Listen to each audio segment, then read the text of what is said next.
And Marilynn Hughes is our guest, and now we're going to take your phone calls with her next on Coast to Coast AM. Marilynn, in any of these levels that you visited, did you come across anything of animal spirits, anything like that? Oh, yeah. Yes. Our pets, have spirits, and there's also, in terms of the Native American power animal thing, in the out-of-body experiences, you often encounter your power animal, and you go through ritual processes to merge with that power animal and take on the good attributes and try to purify the bad attributes of it. So there's actually quite a bit regarding animals, and I've seen many of my pets who have passed on repeatedly. Ironically, that one near-death experience I shared earlier where Jesus showed up, it was very cute because a dog I had had since I was a child for 20 years or so, who passed away probably 15 years ago, was just sitting there right in the light, in the center, by itself. Just waiting. Yeah, it was kind of a funny thing because it's like of all things you expect to be waiting for you, there's your little dog. But it was really a neat thing because that was my, childhood pet. So for me, it was a special moment, What didn't you like about this destiny, this journey? I think the hardest thing about it is, first of all, dealing with the fact that a lot of my experiences don't necessarily always fit into a doctrinal, mold, and so you're kind of always outside that box. In conflict. Yes, you're always kind of in some kind of conflict there, and then you have just the simple reality that being a mystic on any level puts you in a category where people can perceive it as you spoke earlier, like hallucinations or as something else, and you just have to live with that. And so that's, sometimes you want to be normal for a couple of days. But, overall, to be allowed to experience the things I've experienced far outweighs any negatives that could come with it. Okay, to the phones we now go. First-time caller line, Carol in Sarasota, Florida. Hi, Carol. Hi, George. Welcome to the show. Hi, Carol. Oh, thank you. Thank you. It's great to get through.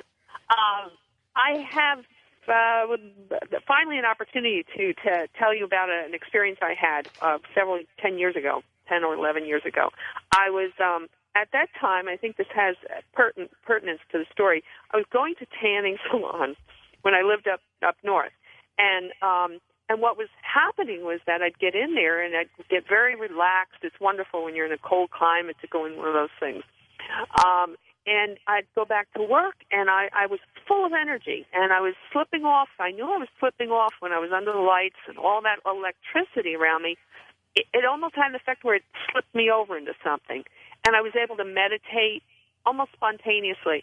And I could go in there and then go back to work and be good for another 8 or 10 hours, And I'd do this on lunch.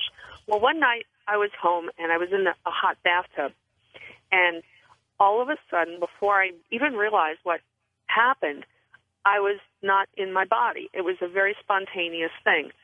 And all this information was rushing like a high-speed computer download that we don't even have, It was so fast, and it was just rushing into my head. And I was observing it. I knew if it was a psychotic moment or it was really happening. It was very, very profound. And it was extraordinary how much information was coming through to me. And all the best I could do was just respond to it, and I was in awe. I understood it all. It was all rushing into my head, and I comprehended it all. And I couldn't believe it. And I thought, oh, my God, I was having all this information, and it was all about the world, and that everything made sense. And it sounds crazy to say this, but I understood everything.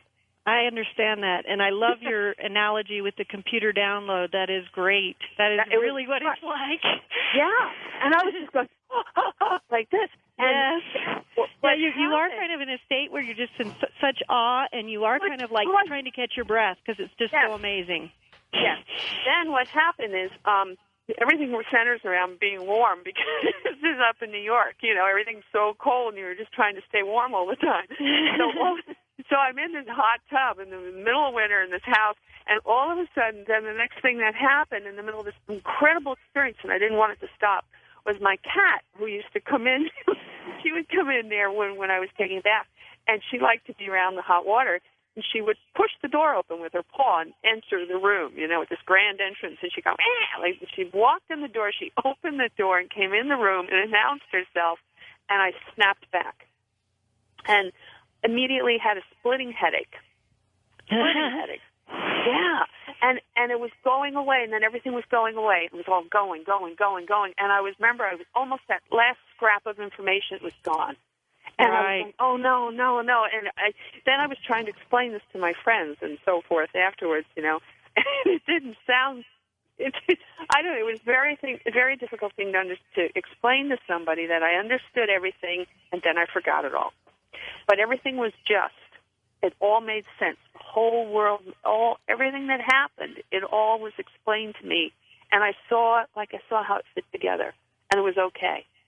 You've explained that very well. That's exactly how it occurs, and then you're always disappointed when you come back because you can't retain it all.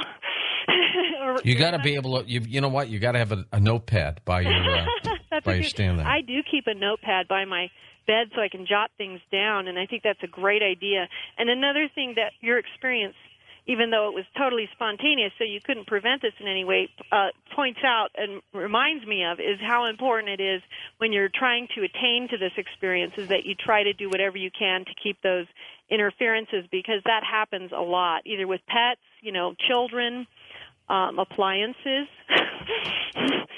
things that can just spontaneously take you out of an experience. And that's always very disappointing when that happens. So when you're seeking it, try to keep the environment controlled a little bit as much as you can. Let's go to Harrisburg, Pennsylvania. Paul, take it away. You're on with us. Hey, I just want to tell you guys are having a great show. Thanks, Paul. Thank you. I've listened to your show here for, 3 years now, and this is like one of the best. But I have a two-part. You're welcome. I have a two-part question here. I wanted to ask you if you believe in extraterrestrial life. I know you had mentioned earlier when you had a near-death experience that Jesus came to you and he showed you other worlds. The second part to that is, if you do believe in them, how do they play a part into this? Because obviously they would be far more advanced than us to be able to travel, at the speed of light or whatever they do to get here. Mm-hmm. I'm so glad you asked that. Yes, I do. And actually, in my books, you'll find quite a few experiences that have to do with not just one form of extraterrestrial life, but many.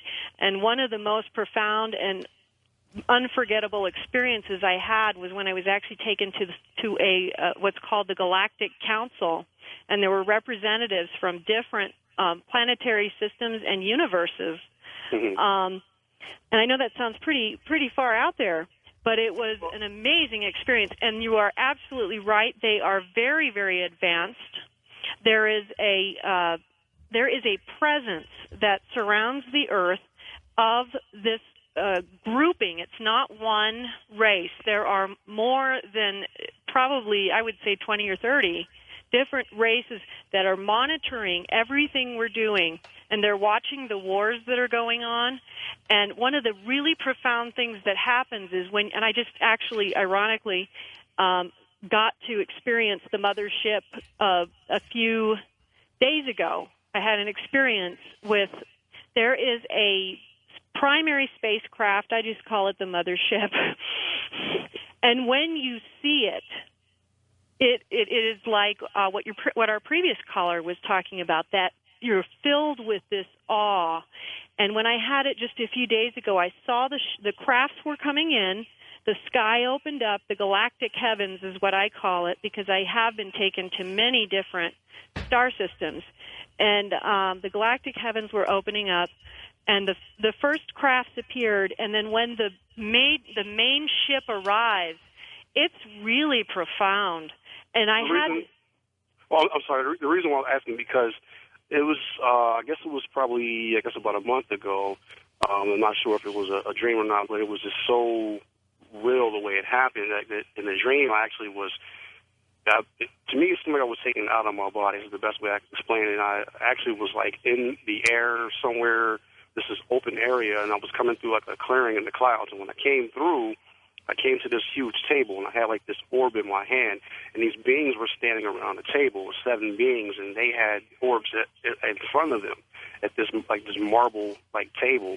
And for some reason, something in my mind told me to place the orb down on the table. And when I placed it down on the table, the other orbs kind of like disintegrated into the table, and then like this vial kind of came up, and it told me this was like the blood of Christ or something. Then all of a sudden, like I felt cold, and then I was being drifted past this table again, and I was kind of like just literally floating in space, and I seen like everything, like all this, like the last caller was saying, all this information is coming to me like really, really fast. It's so fast I couldn't even see it. Right. All of a sudden, like the number 48 came. It stopped in front of me, and then it went past me. And that's the only thing I can remember as far as the information coming that was coming so fast, and I just thought that was kind of weird.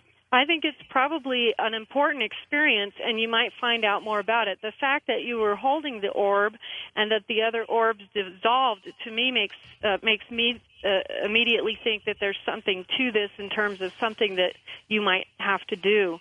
And the interesting thing, you brought up how the orb felt like it was the blood of Christ. I had this one profound experience where I was actually taken through, believe it was 54 stages of the Holy Mass. And it was a lengthy experience, but it ended in this beautiful palace in the sky where I got to see what actually happens when the host is consecrated, and it came alive. Like you're talking about with the orb, and the light is just radiating off of it. It just came to life. And so another interesting thing about your experience as well is that in my travels in the galactic heavens, Jesus is profoundly present all over the place. It's like he's not just part of this world, he's part of many worlds. And you'll see that as you go around. But it's not just Jesus, because there's like a royal family of God, which includes all the prophets of all the religions and all the mystic saints and sages from throughout history. And they're kind of like a royal family, and they all work together in this evolutionary process. And the way this comes back to the extraterrestrial component is that there are some profoundly, and I write about some of the most amazing experiences I had to do with an extraterrestrial group of like 3 or 4 of them. I can't remember exactly, but it's written down in the Mysteries of the Redemption, where they had me transfer from here to their universe for just a short period of time, and it was so beyond us. I mean, we're talking, I don't think light years could put the term right. They are so beyond us. And when you see this ever present, the watchful eye of the extraterrestrial races, part of what's going on is they're waiting to see what we're going to do. Are we going to mess things up with our nuclear power, or are we going to work towards becoming a part of this, this universal federation of civilizations that are trying to work together for the good of all? And we're kind of like right on the cusp of that. We could go either way right now.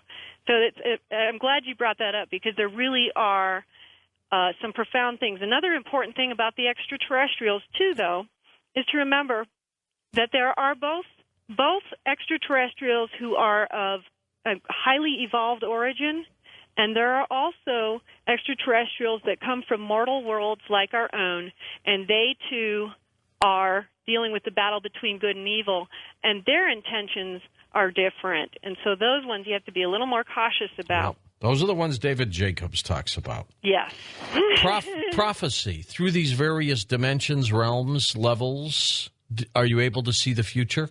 I have had experiences of the future. I've been shown a lot of things. There's some things I've been shown that I've been sworn to secrecy about, and then there are other things that I've been shown. One of the interesting things about prophetic experiences is that sometimes it's really hard to know what they mean until it happens.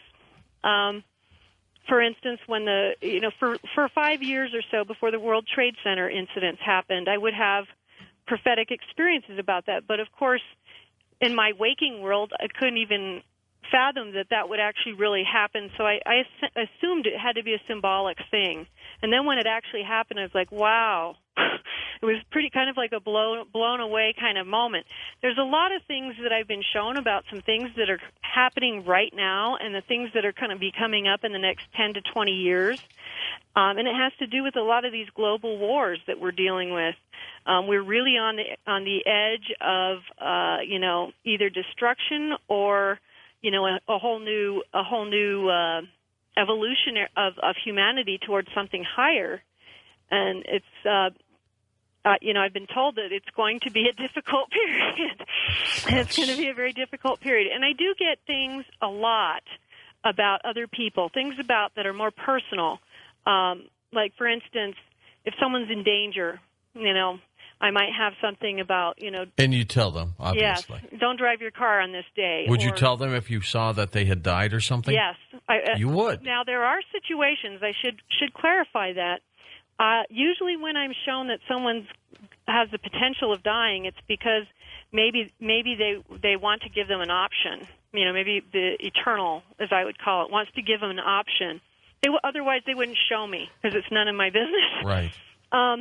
But there are also situations where you are not to speak. And I can tell you, like, for instance, sometimes when you're dealing with ghosts can be very insistent because they might have unfinished business with people that they have left behind on the earth.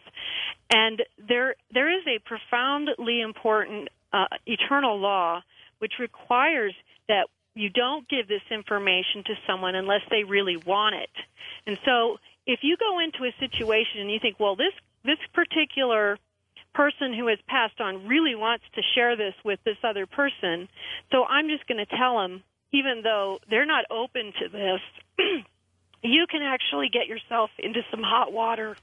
Absolutely. Let's go to Jake, east of the Rockies in Louisville, Kentucky. Go ahead, Jake. Welcome to the show. Hey, how you doing? Good. I just wanted to ask if what you're doing is similar to what Edgar Casey was able to do when he went into his trance and was to travel through the ether and whatnot.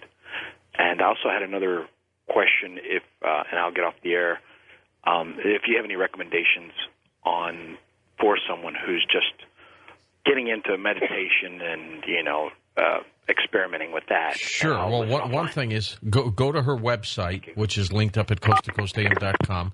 And also, if you want to search for Robert Bruce, he has some pretty good techniques if you're able to do it. I've not been able to at all. His other question, Marilyn, was, of course, you're aware of Edgar Casey, the prophet, in his trance state. Did you meditate like him in order to get? Are you okay, by the way? You're choking to death. Yes, thank you. I'm sorry, I have asthma. Oh, you do? Are you having an asthmatic attack right now?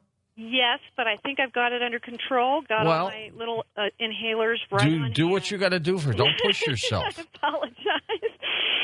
But well, we're coming up to a break, so just settle down. But do you? I assume you do Edgar Casey type trances, don't you? Well, I am very intrigued with Edgar Casey, and I do the meditation like Edgar Casey, but I think his process was different than mine. He had a more prophetic process.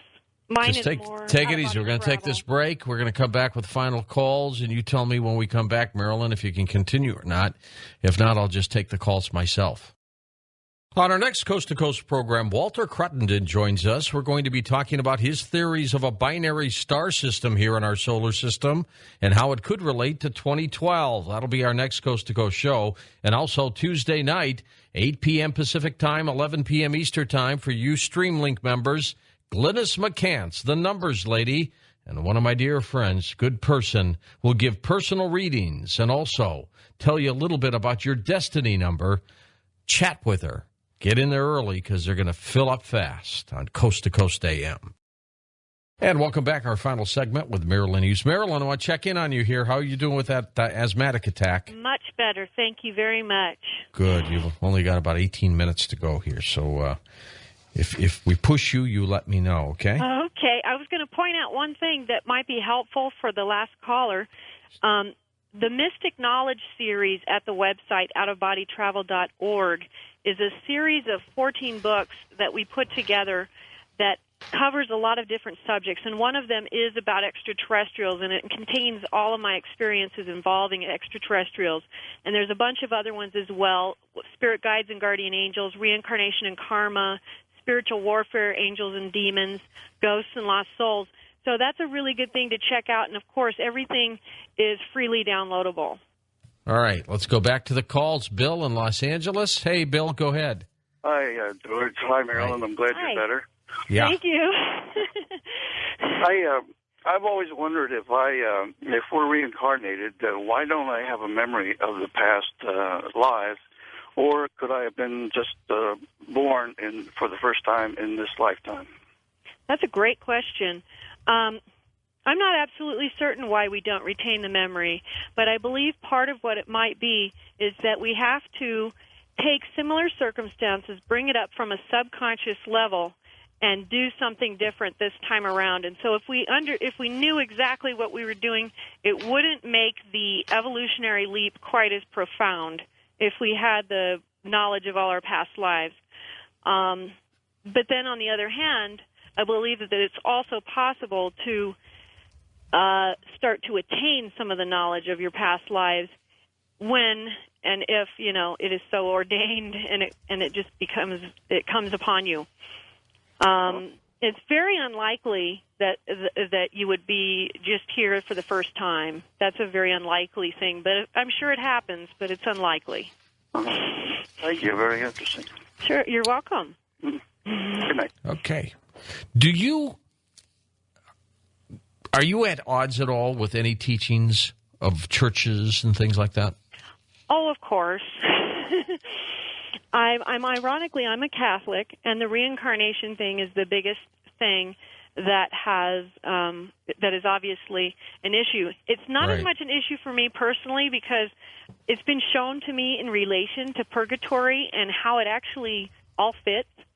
But obviously, when I was a convert and I was led to Catholicism through my visions and the mystical experiences, so when I was a convert, that was the question I asked my priest at the time. I said, well, I'm never going to get past the reincarnation thing. Can I really be Catholic? And he told me that the mysteries of God are always beyond our comprehension, and it's okay if you don't understand or agree with everything.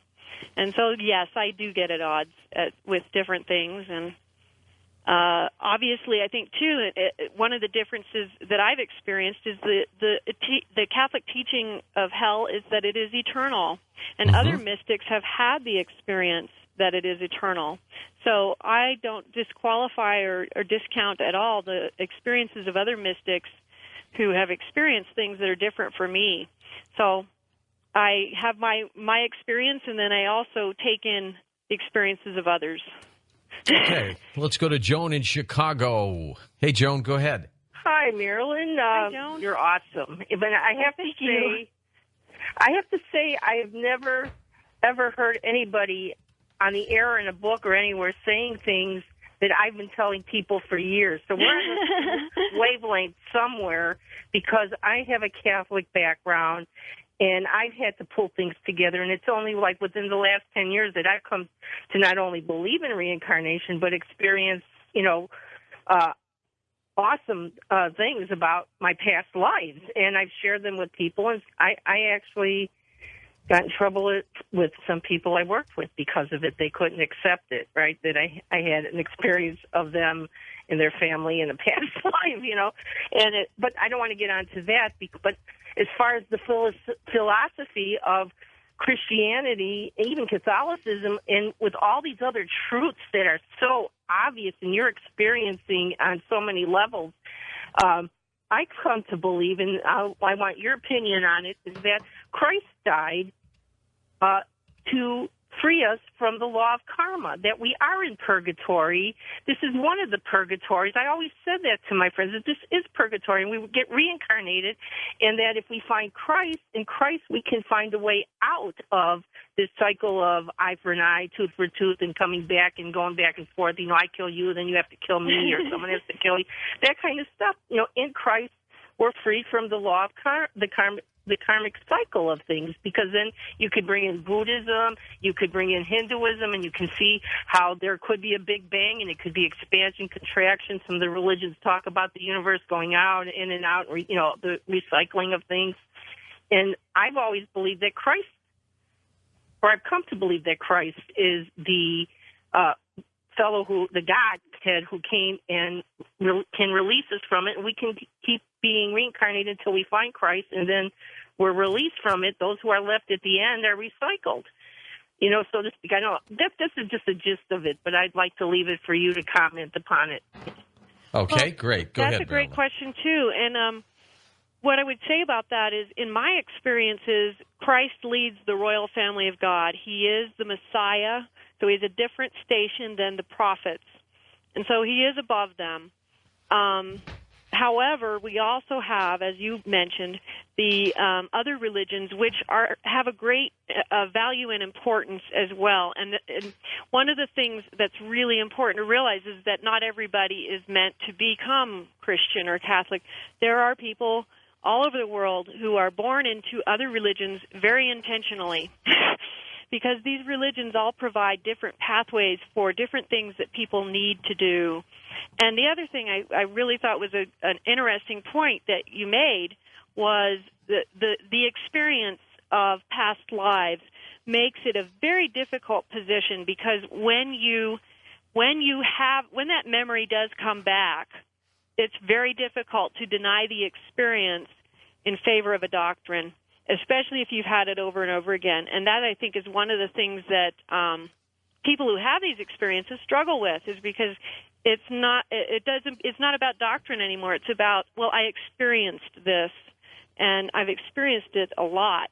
And so it's more of a something and so that's where you get into those disagreements with the doctrines, and it becomes a little difficult. But reincarnation was something that was more of an optional belief in Christianity up until 325 AD, when they had the Council of Nicaea, and then it was turned down in the doctrines of the church by a vote, and it was by one vote that it was taken out of the teachings. And so there you have it. Okay, great. Thanks. Let's go next. Liz in Florida, you're up with us. Hey, Liz, go ahead. Hey, I just wondered what, in all the realms and the different levels of everything, where do people go when they die and they have a substance abuse problem, like alcohol or any other substance abuse problem? Like, where do they go when they die? That's a great question, too. Boy, there's a lot of good questions.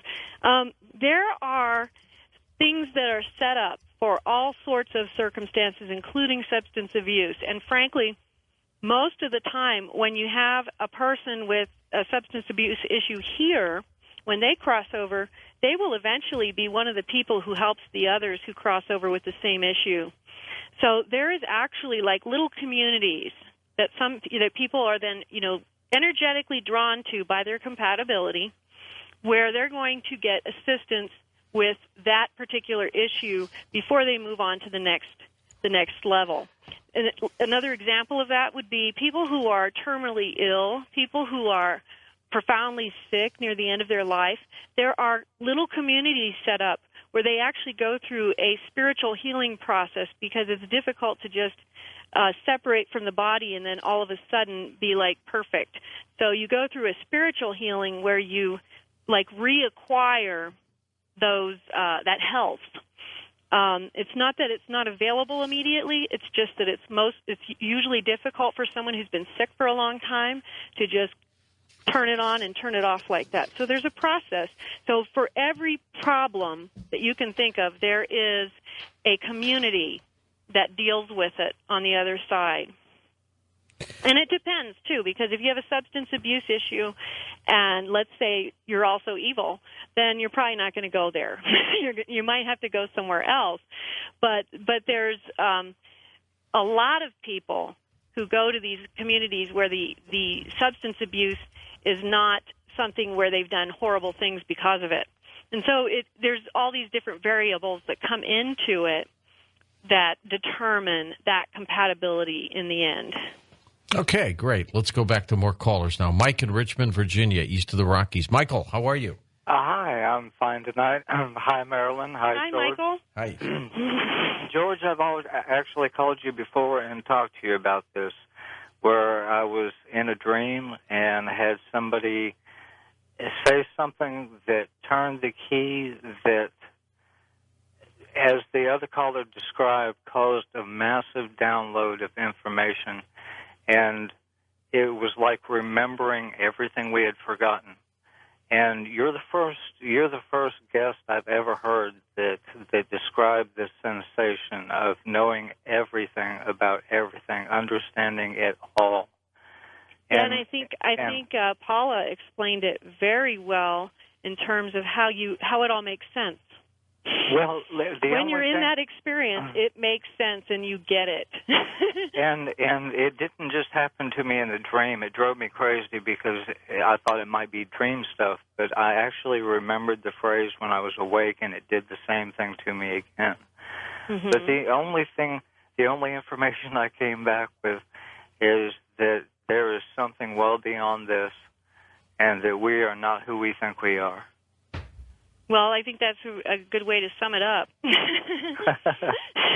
But I was hoping maybe you could explain to me somehow what it is that we are. Do you know?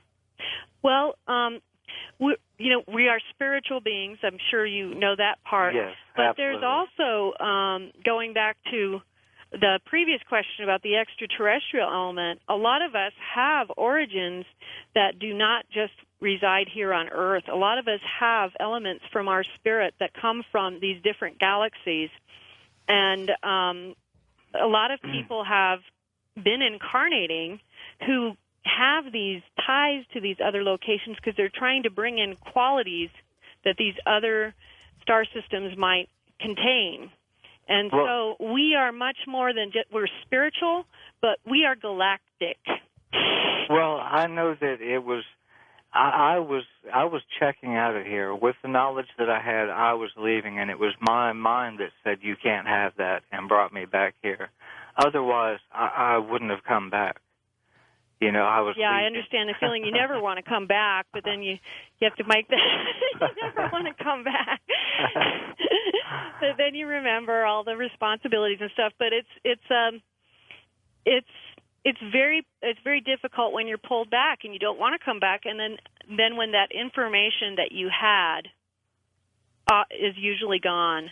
You have a remembrance of the information. Sometimes you'll remember parts of it, because part of the purpose of out-of-body travel is that every time you go out, you're bringing something of heaven back to Earth. And so you do bring back little pieces, but you bring them back one little piece at a time, because heaven is huge. Yeah, definitely. Well, it's been nice talking to you, and thanks for taking my call, George. Sure thing. And let's go to Philadelphia. Evan, you're with us now. Go ahead, Evan. Hey, good evening, everyone. Hi, Evan. This is an interesting story. So this starts off in Greece with my parents. My parents go to visit my grandmother for the first time in 1992. And the moment they went to visit her, she immediately had this, intense animosity towards them. And as well, we were kids at the time. We were there with them. So from when we came back from then on, our lives were the best way to describe it was like purgatory, bad event after bad event would happen, and a lot of negativity came out. So in 2004, we went back to Greece, and my grandmother had Alzheimer's, so she was kind of, fading in and out. Mm-hmm. So as she was talking, she mentioned to us that she had done black magic on us because she had she was fading in and out.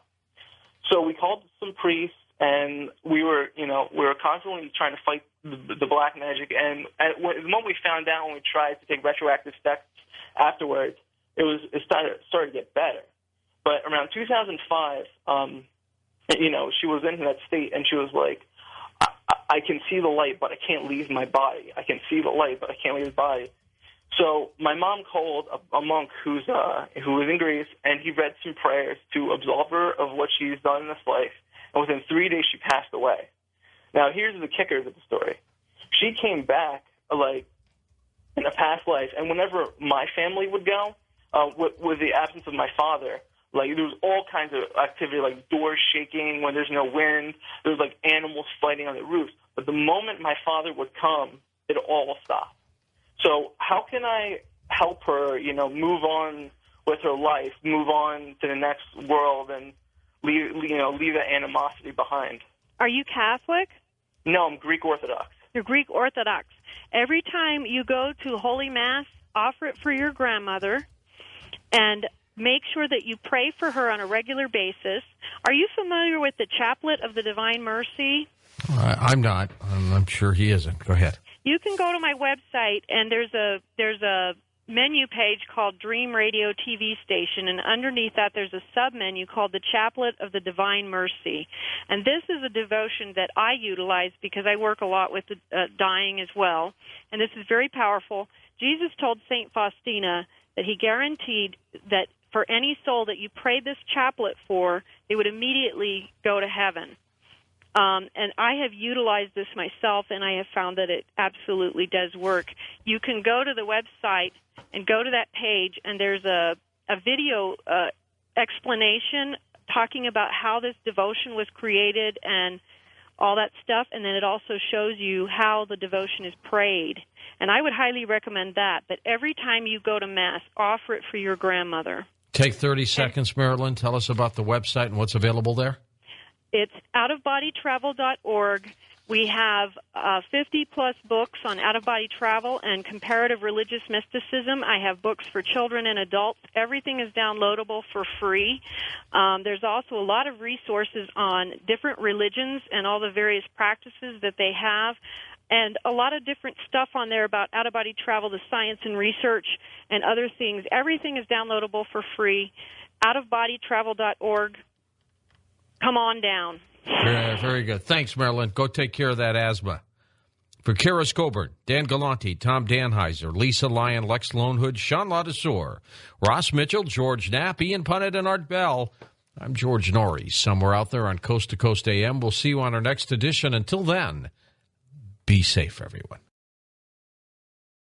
With our special guest tonight, Marilynn Hughes. We'll talk more with her about what's on the other side when we come right back on Coast to Coast AM. Marilynn's website, by the way, outofbodytravel.org, linked up at coasttocoastam.com. And my webmaster tells me this incredible rumor that you provide your books for free, downloading. They're all freely downloadable. We also have a magazine, the Out of Body Travel Foundation Journal, that's free. And another thing that is a little bit unique, I've also painted a lot of the experiences I've had, and those pieces of art are also freely downloadable. You can look at them online. And I've also, when I've had out-of-body experiences, a lot of times I've heard music. And so I actually have a lot of music on the website that I wrote down, produced, and then put together that was heard in the out-of-body travel state. Good for you. Good for you. And you can get all of it free. you can you are devoted to what you do, Marilynn. Yes, I am.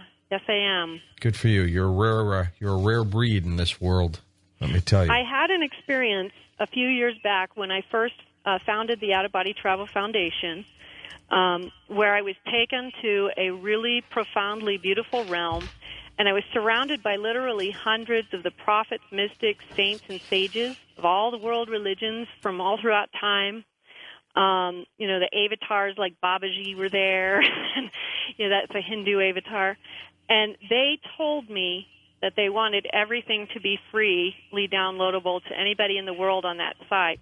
And at the time, it was a little bit more difficult to make that happen.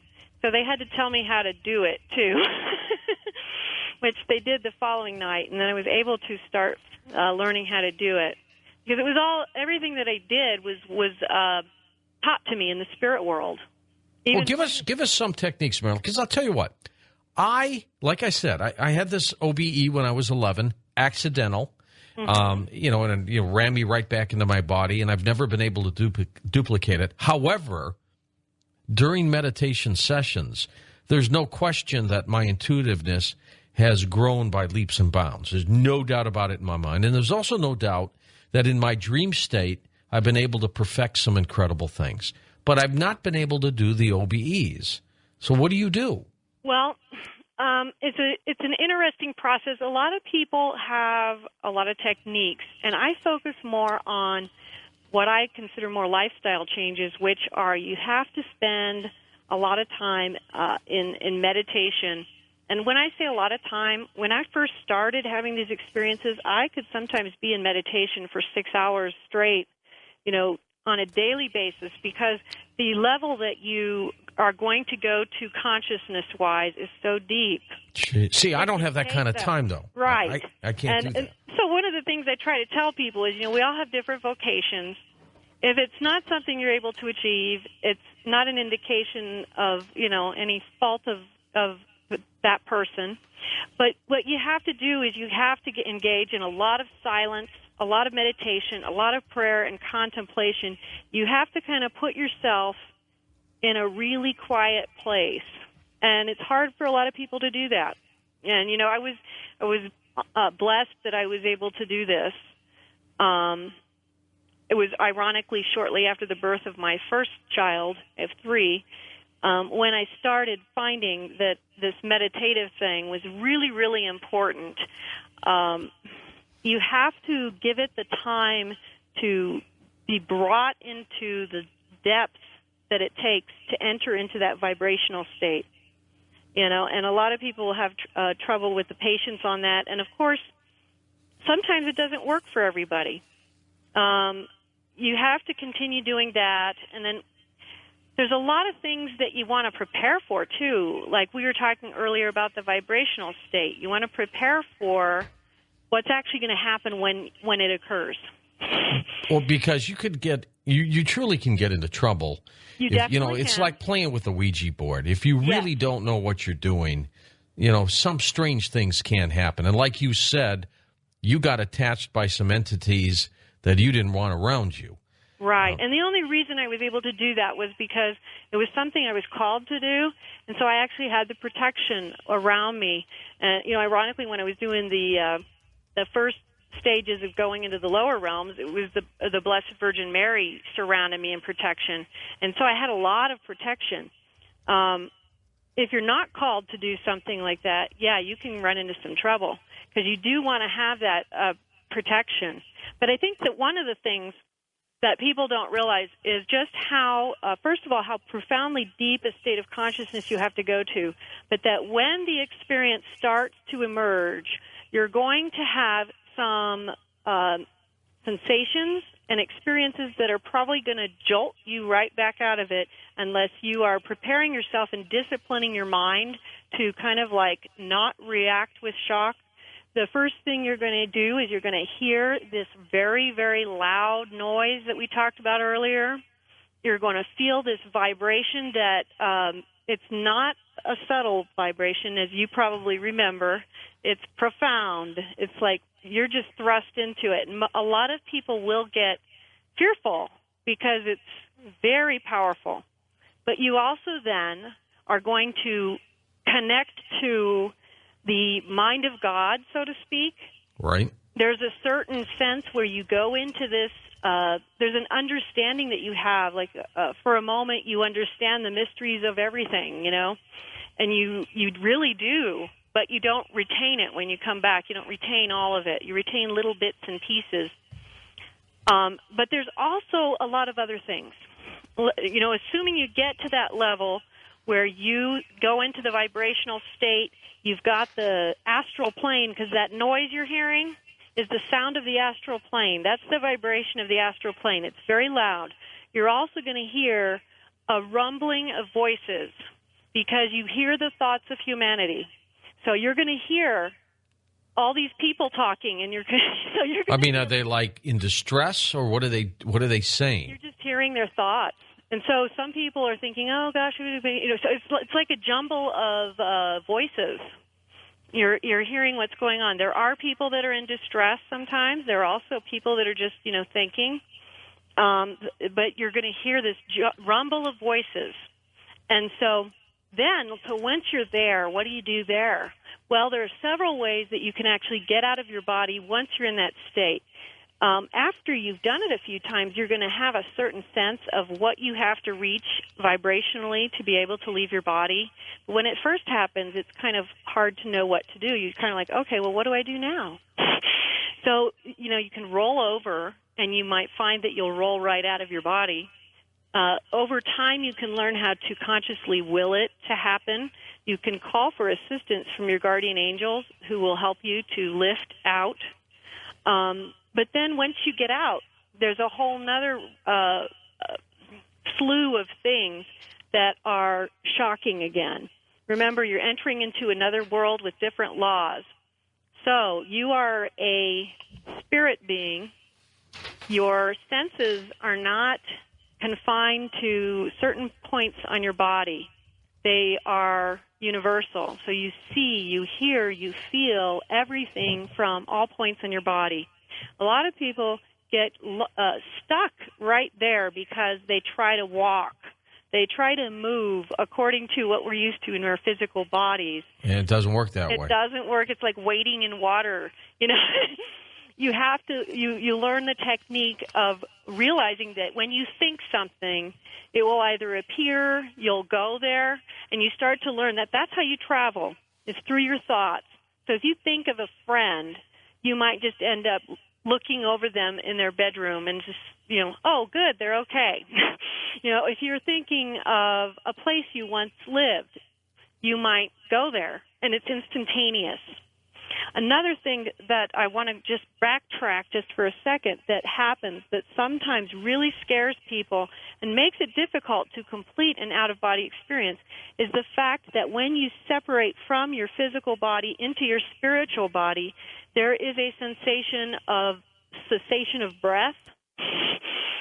Sometimes, not everyone feels this, but some do, and I've experienced it, and it can be very frightening.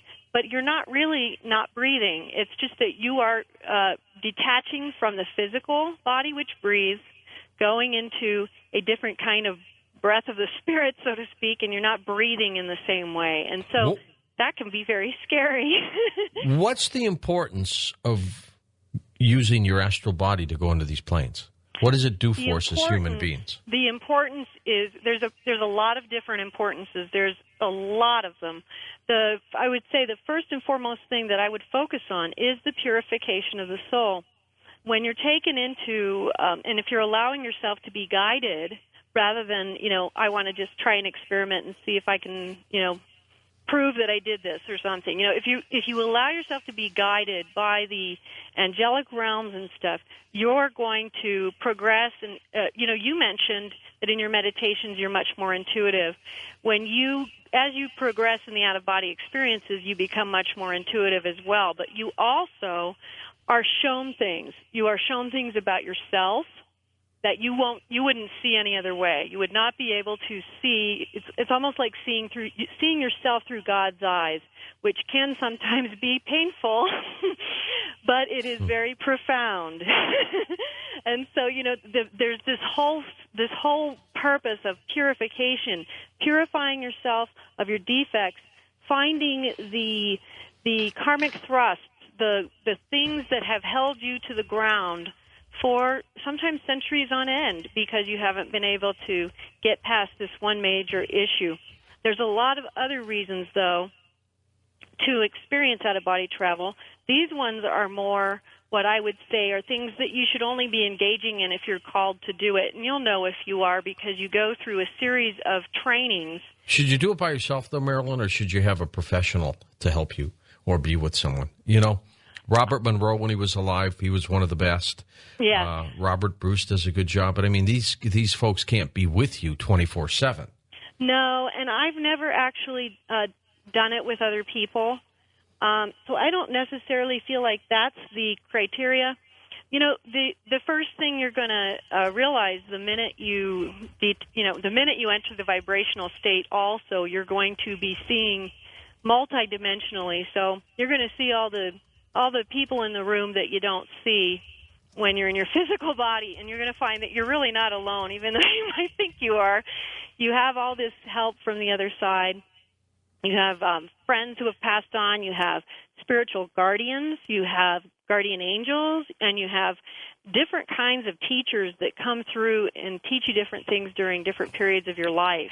Do you see the silver cord, Marilynn, at all? I have never seen the silver cord. I've always found that very interesting. I've never seen it. Do you look for it? I mean, I'm sure it's there. I have looked for it because I've heard of in other people's experiences. I read about it, and I was like, "Wow, I want to see if I ever How seen it." weird! I've never seen it. Never. Well, seen it. maybe you're not performing OBEs. What if you're remote viewing or something?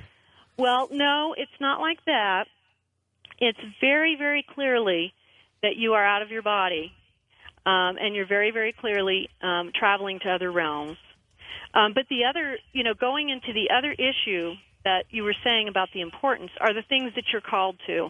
For instance, lost souls is a big one where, we have one of the issues of the Out of Body Travel Foundation journal was devoted to ghosts and what our responsibility to them is, because sometimes we almost kind of play around with ghosts rather than realizing that they're just people without a body now and they need our help.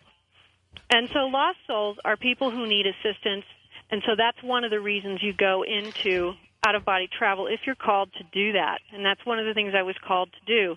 So you're helping souls cross over. Another thing would be helping souls in lower realms to move forward.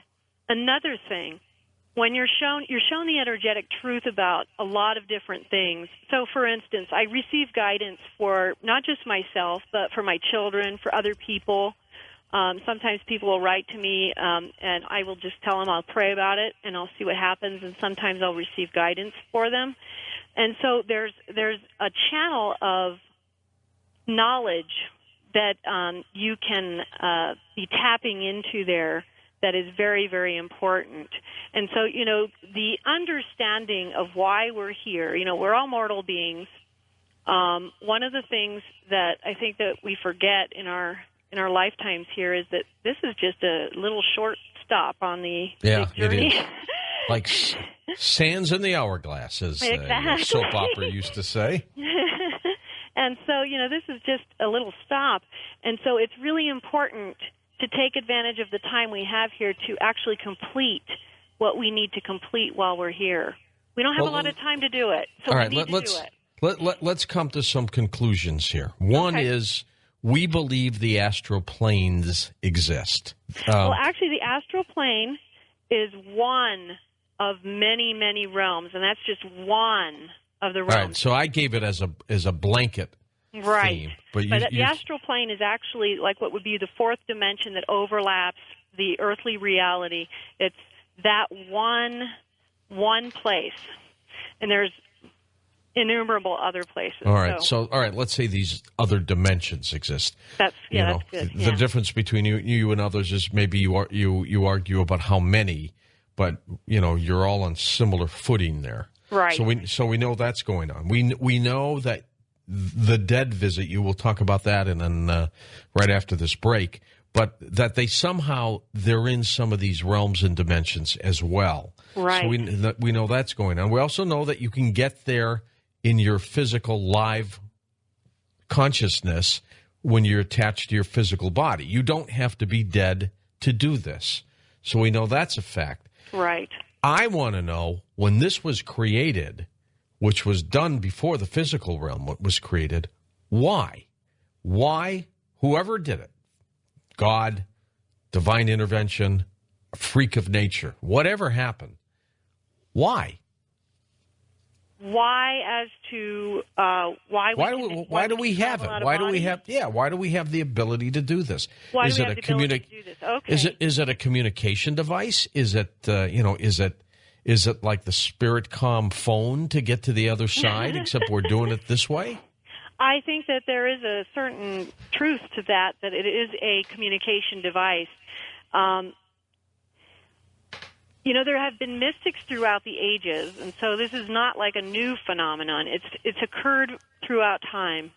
And I think that there's a certain spiritual element that is always in the world. If you actually look through the ancient texts and stuff, there's a lot that we don't understand in the physical world. Where we have a very materialistic society, at least in the United States, and there is so much more for us to accomplish here. And I think the reason why we are allowed this window into eternity is because God doesn't want us to waste our time, because we do waste a lot of time here. You know, we do a lot of things that are totally pointless in terms of where we are going, what we are supposed to be accomplishing here. And what we have to accomplish, this purification, this battle between good and evil that has to occur within ourselves. And, of course, we see it outside of ourselves all around the world as well. But we have to accomplish it within our own spirit. And it's a very profound experience. You know, if you're taken into a realm, for instance, I'll tell you one I had where this was actually with the Buddha. And the Buddha took me into this realm that I called the absolute dissolution of body and mind. It was like everything physical was completely dissolved. And I was taken into different states and qualities of being. And then I was shown, and this was about 15 years ago, I was shown my whole life and the intention behind it. And it was profound because I got to feel it. I got to feel that everything I had ever done up until that moment in time had been selfish. Even the good things I had done. Selfish, insignificant, perhaps, too? Not just insignificant, because there were things that I had done that were for the good of others, but they were selfish because the intention was not correct. There's always that intention where you want them to like you, or you want to be a good person, but it's not just simply because you're not having that will to serve God, period. When we come back, Marilynn, we'll talk about ghosts and spirits on Coast to Coast AM with you. Calls next hour with Marilynn Hughes. By the way, get up to the coasttocoastam.com website and look at the ghost photographed in the haunted hotel story that you'll see there. It truly, you can see an image there. It's kind of weird. It kind of looks, I don't know, like an apparition of what they say is a tall woman in a long white dress. You'll see it at coasttocoastam.com. And welcome back to Coast to Coast. Marilynn Hughes, our guest. Marilynn, the ghosts and spirits that live in these other dimensions, these other planes, where are they on the order here? Well, they're primarily lost or wandering spirits. One of the things that you can imagine, like, for instance, imagine sudden deaths, car accidents, murder, things like that. Sudden deaths are probably the most common cause of someone becoming a lost soul. It's because they don't even realize they've crossed over. And so the minute they find somebody who actually can see them and communicate with them, they're going to latch on to that because they're very confused. They're wandering around, and the people that they love don't see them or hear them no matter what they say, and so that's very confusing for them. Sometimes you have people who become lost because they're atheists in life, never believed in anything spiritual, so when they cross over, they don't have the ability to have that vibration of the spiritual realm. They can't even see their guardian angels, so they need some help from a physical vantage point who can help them to lift their vibration just enough so their own guardian angels can help them. Then you have both. There's so many different kinds. You have ghosts that are only lost for a short period of time, and it's because they didn't realize they died. Right. There are some ghosts who stay here because they feel guilty about something that occurred, usually at the time of death. Maybe they felt responsible for the death of others in a horrible accident, things like that.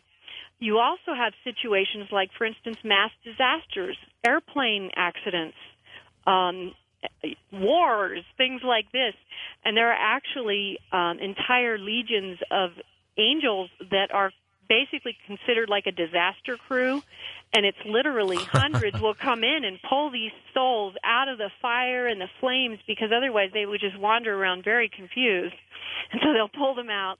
You also have wandering spirits who are kind of like earthbound entities because they don't want to progress, and those are sometimes the kind of spirits you might connect with if you are using a Ouija board sometime. You're usually not going to connect with like a higher force on something like that, and so you're going to get a wandering spirit. And a lot of times they want to play around, so they'll play with you.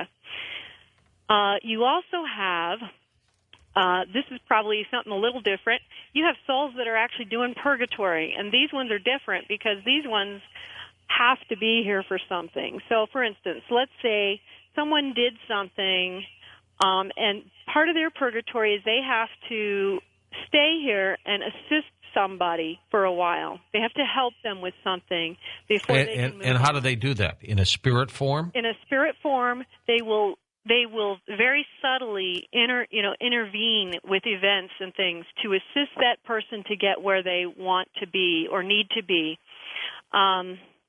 An example, this is probably a difficult example. It's an old movie called Always. Do you remember that movie? With Richard Dreyfuss. That's right. And you remember how He was the pilot. he had to help the other pilot? Yep. He had to help it. That's very similar to how it is. So, like He didn't want to particularly help him. He but didn't really want to, but it was something he needed to do in order to complete what he needed to do here. And so a lot of times, like those spirits will ask for prayer as well, because a lot of times prayer helps them quite a bit. The lost souls are the ones that you're going to try to help cross over. A lot of lost souls also get stuck here because they are very, very focused on that physical life, so they have a really hard time detaching from it when they die. Well, why do they haunt then, Marilynn? I mean, what are they trying to accomplish with that? There's a lot of Scaring different people reasons and things. there's a lot of different reasons for hauntings. You can have anything from a completely harmless lost soul that just needs some help to a totally evil spirit that can be haunting somebody. So there's a great range in there. You can have the lost souls that are just kind of, wandering around. They're usually trying to get somebody's attention because they need help.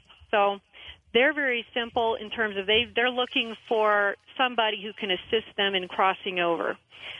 You can have wandering spirits who are just kind of tricksters. They're not really interested in progressing. So they kind of wander around and just cause trouble. When you get into the poltergeist activity, then you're dealing, usually, almost always, you're dealing with something that's a little bit more sinister and, is more serious. You can have hauntings that actually involve evil spirits, so it's not just, the hauntings are not always people who have crossed over. Sometimes you are actually dealing with principalities and powers, and a lot depends on, for instance, the activities that have occurred in particular buildings. If you have a building where satanic activity or witchcraft or things like that have been done, then you're more likely to have some evil spirits around that could very well cause trouble or attach to somebody. You have one of the things that I find is, like the older buildings, you have a lot of the people who are just holding on to previous lifetimes. Well, like this picture we've got up on our website of this 150-year-old hotel. Right. It's probably someone who's attached to that building for some reason. Did they necessarily have to have died in that building? No, they don't. And, it's interesting because I actually had one situation that was really different where I went into a building and found that a bunch of lost souls had gathered because one started it. There were about, 75 different ones in there, and they kind of like had just come to one another. And so most of the people there had no attachment to that building whatsoever.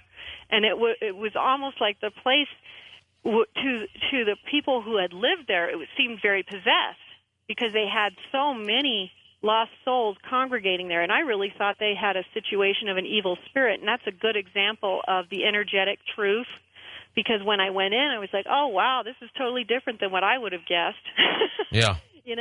And so that's an energetic truth thing. And the interesting thing is that most of the time you're dealing with just a person who needs some assistance. And I think that can help a lot with the fear. But does it know it's dead from the physical body? Not all the time. There are a lot of lost souls who are lost only because they haven't realized that they crossed over, and that might even be my primary objective, is to say, are you aware that you have crossed over? And they'll be like, what? And so, you're trying. Oh, and another interesting case. I had an interesting case of a man who had been wrongly convicted of a crime and was electrocuted in an electric chair. Oh my! And when I went into the other realms and saw him, he was lost because he was convinced that he was going to be sent to hell, and so he was unable to accept until I came in. I had to talk to him about God understands. He knows what happened here. He was just expecting more persecution, because he'd been wrongly convicted during life.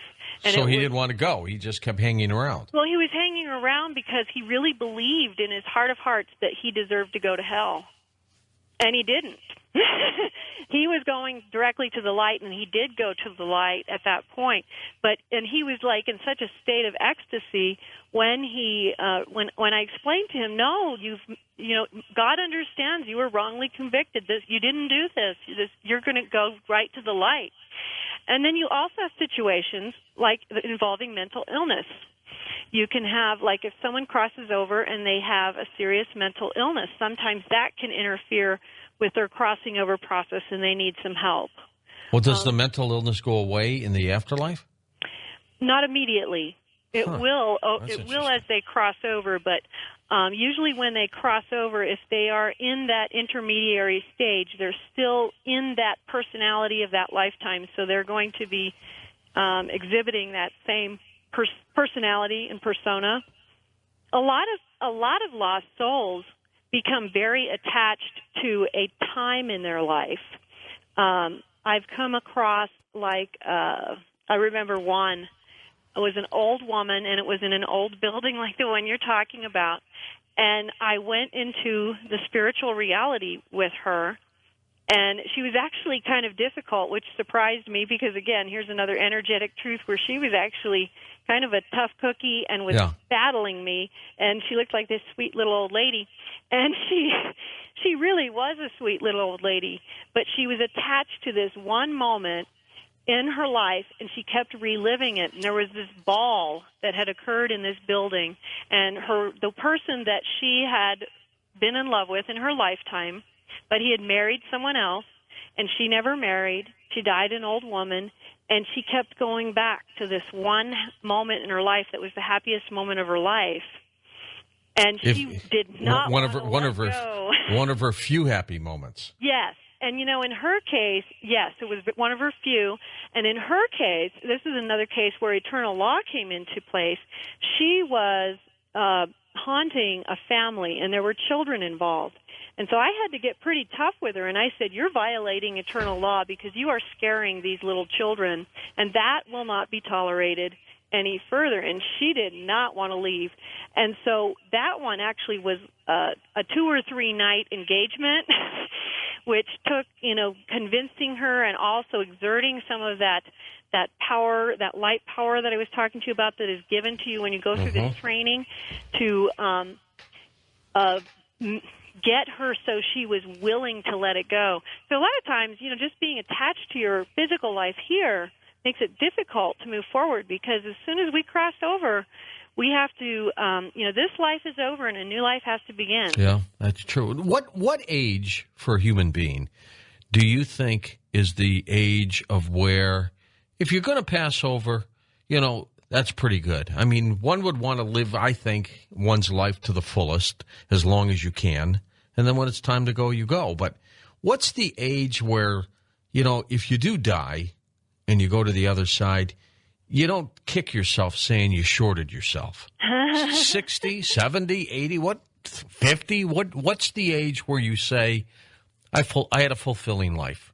Or can you even say that? I think you can't really say that. And I think that's a great question because what you have is you can have a small child who passes on who is totally pure and totally ready to cross over. And you can also I've had situations where I've actually had young children who were totally demonic, and I was completely surprised, that they were already that far embraced into the darkness. And then the same with an older person. I actually took it was a group of spirits from a nursing home one night, and they were being taken to a very high immortal realm, and they were very, very evolved. But then I've had evil spirits who were also very old, so I've taken some very old people to hell realms as well. And so it really varies. Oh, what kind of a tour guide are you? I probably am not the favorite. It kind of depends on, the job for the night, I think. But what's interesting about the lower realms that I think a lot of people would be surprised by is that every single time that I have had to accompany anybody to a lower realm, there are opportunities along the way that are given to these souls to take a different path. They are given the chance to example. Give me an example. There's usually a chance to reincarnate. There's usually a chance, if you realize right now what this is, then we can take you to this place over here and you can work from there. But what happens is the thing that I think is people don't realize is this really is about compatibility, because the only people who end up going there are the ones who are like, no, I don't want that. They really are saying, no, that I won't do it. I'm not going to do it. My vice, whatever it is more important to me than that progress.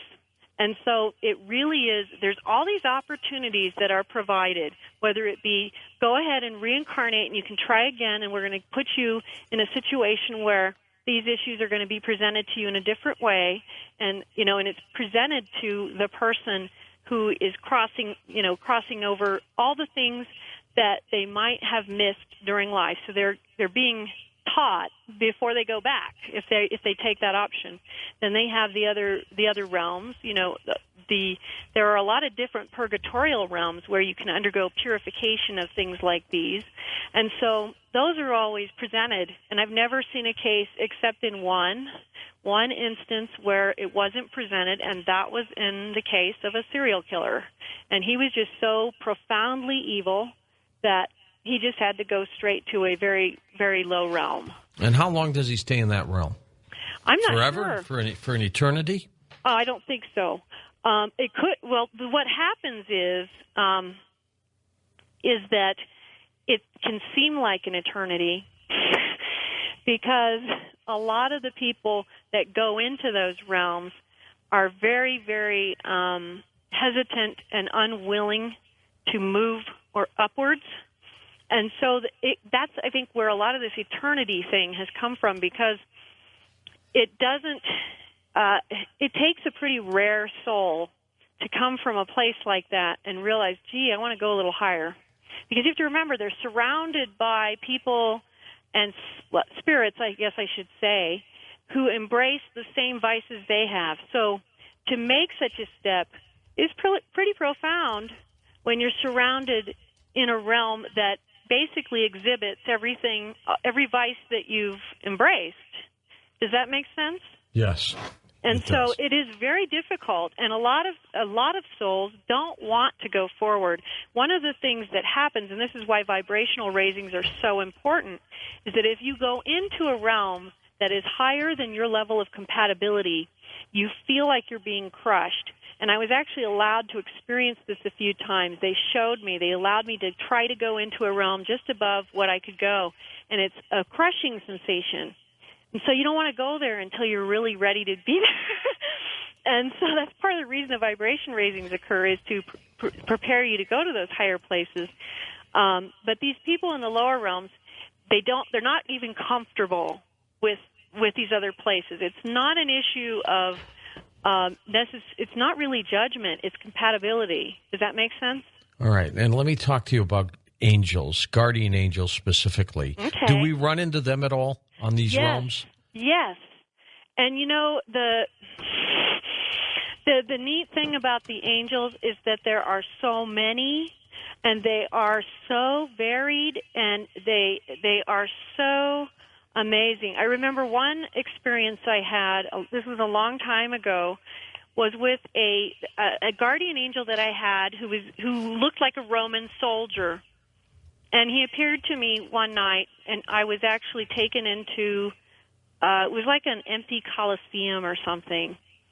And it was a time when I was not feeling very happy. I was kind of depressed, that kind of thing, and feeling alone, And he came to me and said, you believe you're alone, but yet you're never alone. Don't you realize that you have never been alone? And it was like, I've always been there, and all these others have always been there. And going back to the golden angels are these iridescent, you can see through them, but they have this sparkly light. And when you see one of these golden angels from the 23rd dimension that I mentioned earlier, yeah, they are, it's like you are filled with such a sense of awe when you just look upon them. They are so holy and so beautiful. It is truly an amazing experience just to see them. But we have so many different kinds. We have the kind that are around. We have actually, past relatives who have passed on sometimes who act as guardian angels to us. They watch over us a little bit. We also have the traditional kinds of angels that are the guardian angels that watch over us. Saint Michael is a very profound and busy archangel. Some of us need more help than others, I bet. Yes, and it's interesting because St. Michael, I've had a few experiences with St. Michael where I've been really honored to see the power of that angel, and he, with a single thought, can defeat an evil spirit. It's amazing to watch. Let's take some phone calls with you when we come right back, Marilynn. You want to share stories or also questions for Marilynn Hughes? That's next. Well, tonight has the makings of a classic coast-to-coast show as we talk about out-of-body travel, ghosts and spirits, angels, demons, reincarnation, heaven and hell. Up next, Marilynn Hughes joins us on Coast to Coast AM. Marilynn Hughes has a long-standing career in broadcasting as a news anchor person, reporter, producer. She has experienced, researched, written, taught out-of-body travel and mysticism since 1987 and has written more than 50 out-of-body travel books. Here she is on Coast to Coast, Marilynn Hughes. Marilynn, how are you? I'm great. How are you? Good. You've got my kind of background in broadcasting. I kind of do. Yeah, but I assume always an interest in the unusual, huh? Yeah, it's interesting. When I was a reporter, it seemed like God was leading me to become a reporter on the other realms instead of the things that were going on around, and so I kind of followed that call. Well, good for you. Well, as you started to evolve your career, did you find, as I did, that a lot of mainstream television executives didn't want these unusual stories? That's very true. There were a few that actually had an interest in doing stuff with it, but they were usually kind of few and far between, and they didn't have enough support from the rest of the crew. So, yes, it is a difficult subject to bring up on live radio. Yeah, it really is. Now, tell me, how did you get your interest in OBEs? Well, it's interesting because they kind of came up and creeped upon me. It started early on when I was a young kid. I was about 9 years old when I had my first experience. And my first experience was one of those really profound ones. The heavens opened, the clouds parted, the marble steps up to the throne of God kind of thing, the angels singing. And that one, I was told that there would come a time in my life where something was going to happen and I would have something that I needed to do, and it was what I needed to do. It was my calling. And then it began again when I was about, I believe, 22. I'm 43 now, so I was about 22. And it kind of came out of nowhere. The first time it happened to me, I was actually afraid because I thought I was dying. But after the experience occurred, I did a lot of praying and asking for assistance because I realized it was some kind of unusual experience and I wanted to do it again, but I needed some assistance so that I wouldn't be so fearful of it the second time. And the Second time I wasn't. It's jarring. It's jarring when you don't understand what's going on. Exactly. Yes, it's very powerful too. I think one of the things, and ironically, a lot of the emails I've gotten from your listeners have talked about experiencing something like this. You know, when you enter into the state that you're going to go into before you leave your body, there's a vibrational state where you disconnect from your physical body and reconnect with your spiritual body, which vibrates at a much higher capacity, and it's profoundly powerful, as you probably know. And then you have the noise. It sounds like some people describe it as jet engines. Some people describe it as like it's just such a powerful sound, and it's that whoosh. Yes, but it's so much more than people would expect. So when it actually happens, and in fact, one of the things that a lot of people have written me over the years about, and this happened to me in the beginning too, was when it happens, you are like almost jolted out of the experience sometimes because of that immediate shock of, oh, wow. Yeah. You know, and so you have to kind of learn to control that reaction to the powerful nature of it in order to move through. Are you able to do this now, Marilynn, at will? I wouldn't call it at will. It happens very frequently now, but I feel that this has been very directed in my life. There are things that I do that make it more likely to occur, which involves more of my lifestyle, prayer, contemplation, meditation, a lot of time in meditation. And in the beginning, when it first started happening, I did a lot more time in meditation. When it first started happening, it took a lot more time and effort to get the experiences to expand. Now that it's kind of at a certain level, it's less difficult to maintain, but you have to have a little bit of silence in your life. You have to have a lot of not a lot of traffic going through your brain. Right. You know what I mean? Well, the first time it happened for me, I was 11 years old, and it was the only time it's happened. But I'll tell you what has occurred over the years, and that is intuitiveness has gotten better and better and better, and very powerful dream state events as well. A lot of people will experience the lucid dreaming and sometimes in place of the out-of-body experience.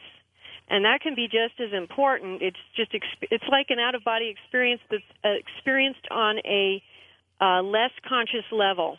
Because if you go fully conscious, sometimes it's that powerful nature of it. And so, God allows us to have the experience whatever way works for us. You know what I mean? Just last week, we were talking about OBEs that people were having with their near-death experiences, and they were able to see what was going on, let's say, in the surgical room or the emergency room. And, they'd see doctors say things or make jokes, and, they confronted them afterwards. And, the doctor was in shock that somebody knew what was going on. What do you think this stage is, first of all? What is it? When someone is in a near-death experience and seeing that stuff? And or the OBE. What is that layer, that level? Well, it's interesting because I think what it is you're going between third and fourth dimensional if you're just talking about when you go outside of the body. And it can get kind of complicated, so I'll try to make it simpler. But you're going, when you're just leaving your body, you're going like from the third dimensional to the fourth dimensional.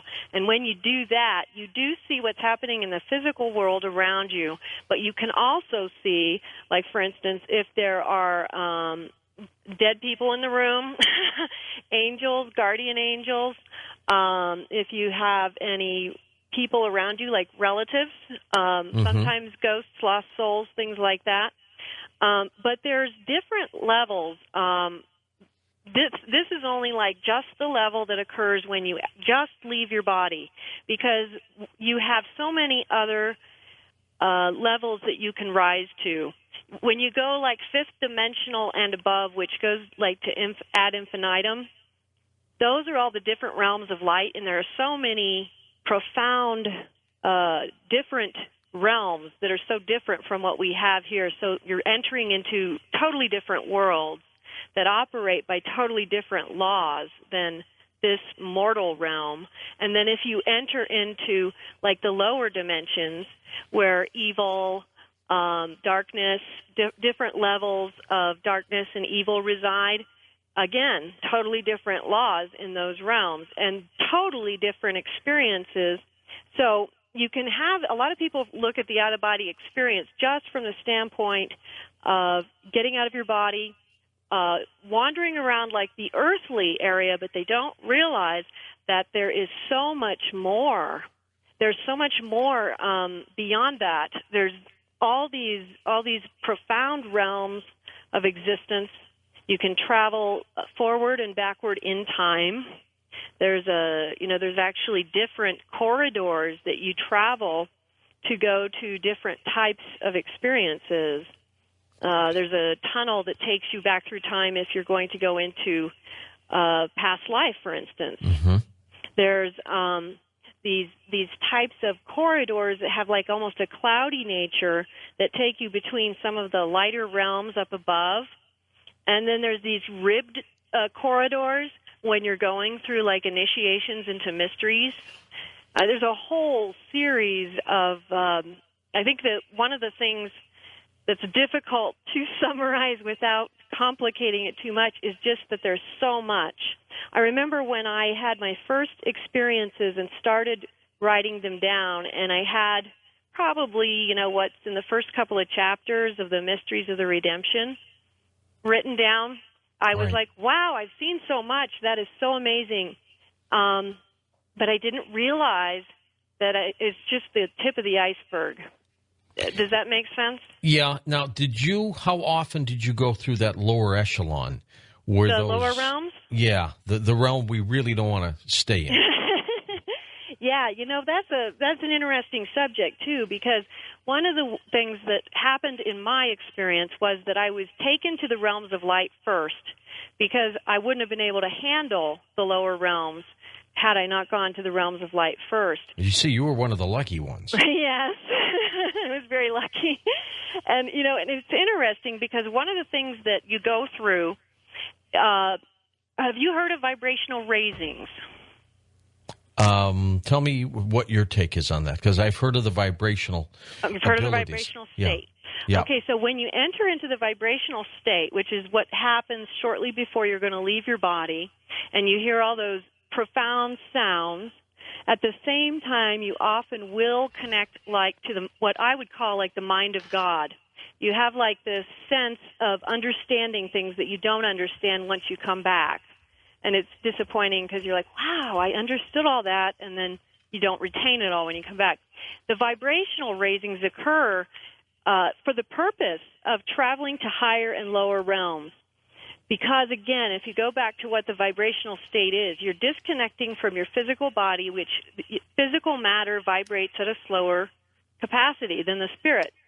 When you start having experiences, in order to continue to progress, your spiritual guardians, your guardian angels, the teachers that are around you in the spiritual world will take you through what I call vibrational raisings, where it's almost like revving a car engine. You know how you'll push on that accelerator and park, and it just goes, Yep. It'll do that. And it's very powerful because sometimes it really feels so intense that you feel like you're going to explode. But part of what's happening is they're preparing you to travel to higher and higher realms. But it also then assists you when you get ready to go into the lower realms, because there's a certain protection that comes from that veil of energy, so to speak. When I was taken back to go to the hellish realms, the purgatorial realms, it was a very difficult transition for me because, first of all, it was something that I hadn't seen after, having a lot of experiences. And so it was shocking to me because I think I had come to the conclusion that they weren't there. And so when I started going, it was explained to me that part of my purpose was to go into those hellish realms. Now, there's a whole lot of different realms, and they all mirror different types of vices. Like, for instance, there's a place called Muddy Flat, where people who have profound greed and vanity can go. There's different hell realms where there are like weather disturbances, where if it's not wind, it's snow. If it's not snow, it's hail. But it's a constant barrage of things. The interesting thing about the hell realms, and I'm speaking only from what I've experienced. And why would you experience that? You sound like a good person. Why would you even pass through these areas? Well, it's interesting. I was taken into the lower realms in part to write about them, to record them, report on them, so to speak, to explain. It was interesting because I would go to various realms and I would talk to some of the residents of those realms, and I would say, okay, why are you here? Okay, what exactly did you do that made you end up here? And they would explain to me, and I say, okay, what do you have to do to get out? And so there's a lot of experiences in the books where I'm talking to them and asking them, okay, so what exactly is it's like a mechanics of existence question, you know what I mean? How did you get here? I want to make sure I avoid that. And then part of it too was earlier on in my journey, I was called to help with what are called lost souls, which are basically people who have died, who have become ghosts, who are kind of stuck here because sometimes it's because they had no spiritual beliefs at all. Sometimes they were confused. Sometimes they were very dark or did a lot of evil deeds. But there are ghosts who are both good and evil and everything in between. And somehow when they cross over, they don't have the ability to see spiritual things. Their vibration is not high enough. So they need a physical counterpart to help them make that crossing and get them to their guardian angels who take them the rest of the way to the light. So I was then being called later to actually go into the lower realms to assist with people.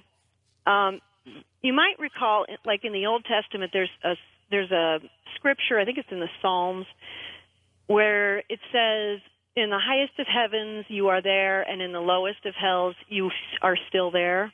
Well, didn't you feel though, Marilynn, that you could be trapped in this realm at all? Oh, yes, absolutely. It was very scary, especially the first few times.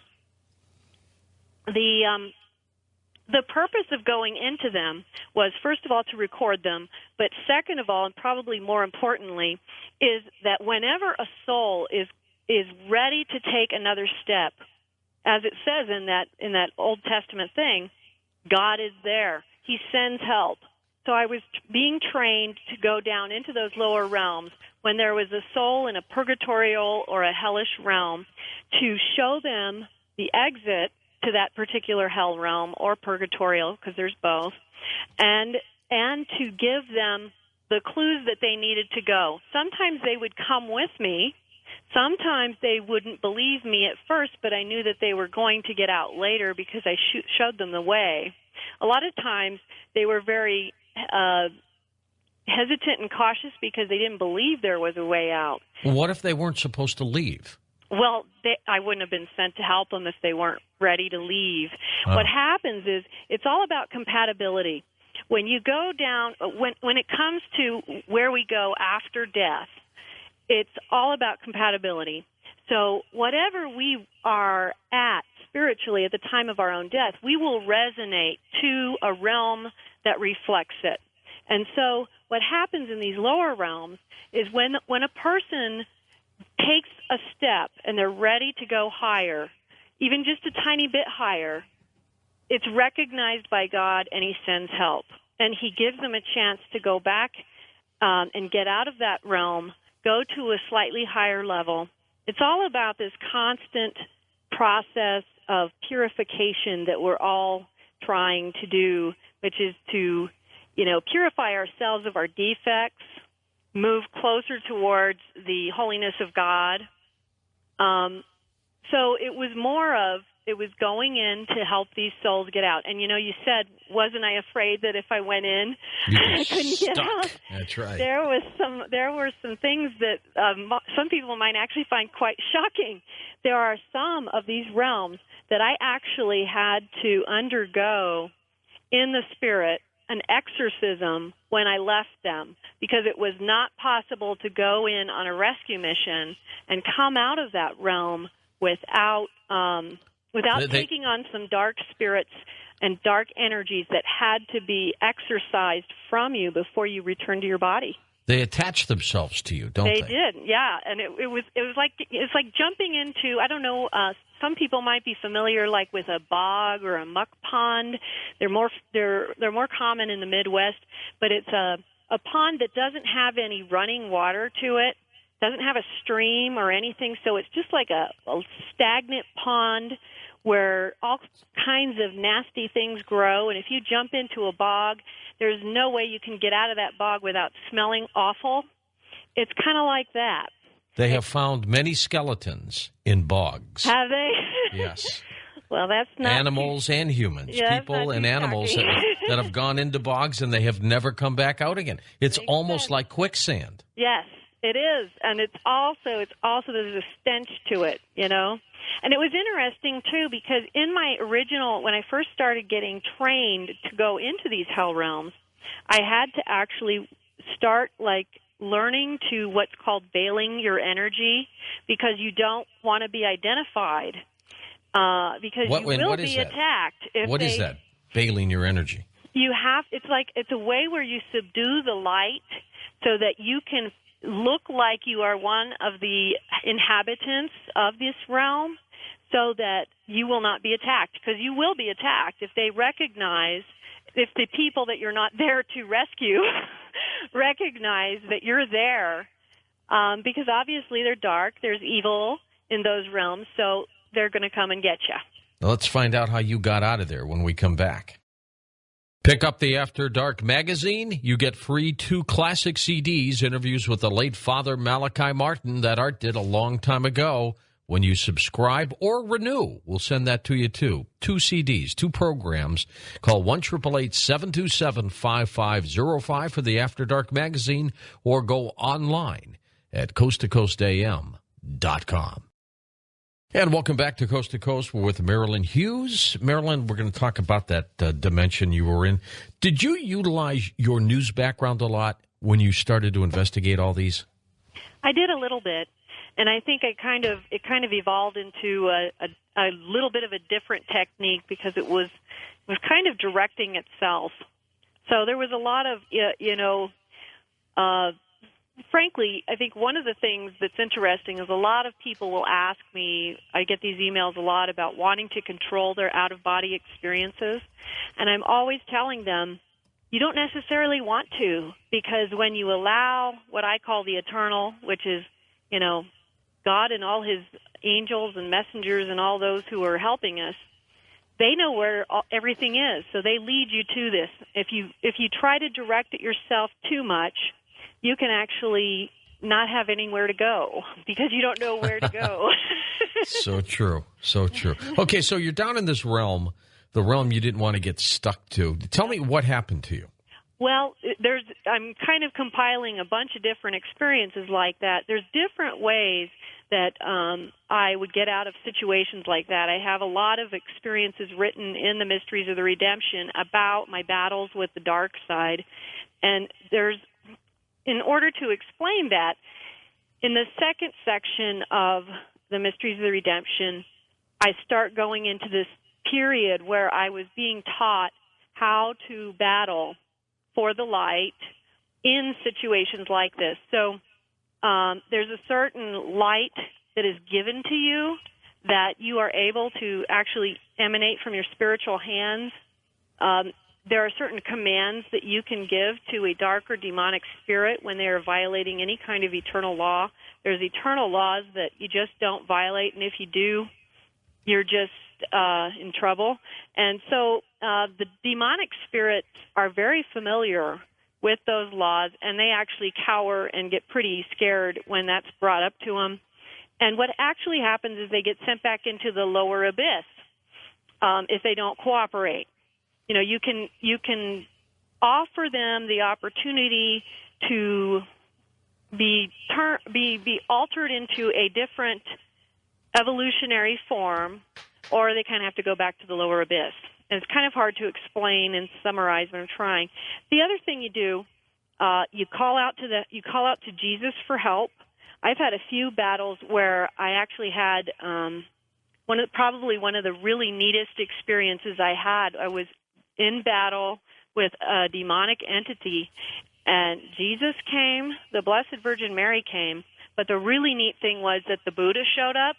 Avalokiteshvara, who's the Holy Mother of Buddhism, showed up. They all came rolling in, and huh? Even Zarathustra from Zoroastrianism.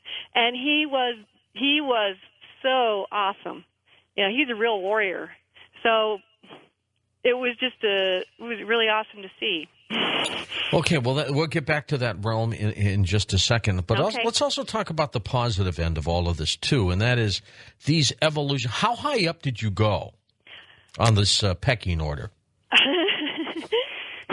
Well, it's pretty hard to put into words, but I can tell you, like, the 23rd dimension is the realm of the golden angels, and that's probably, like, one of my favorite places. That would be called heaven? Well, there's a lot of heavens. You know, if you understand, there's fifth dimension and up, and it's a totally infinite number. So what you have is you have different levels of light and love, and it just goes higher and higher and higher and higher. And so, why the different levels, though? I mean, at what point is one better than the other? It's levels of evolution, levels of vibration. You know, all that vibrational raising stuff. Part of that was to bring you so that you could go higher and higher into these higher realms.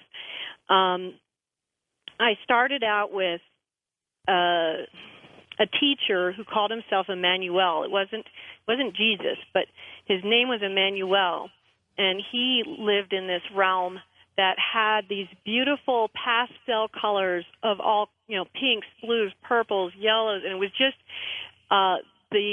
one of the things that's difficult to describe, probably sparklers on July 4th.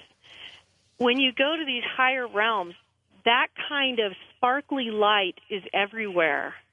And the higher you go, the more of it there is.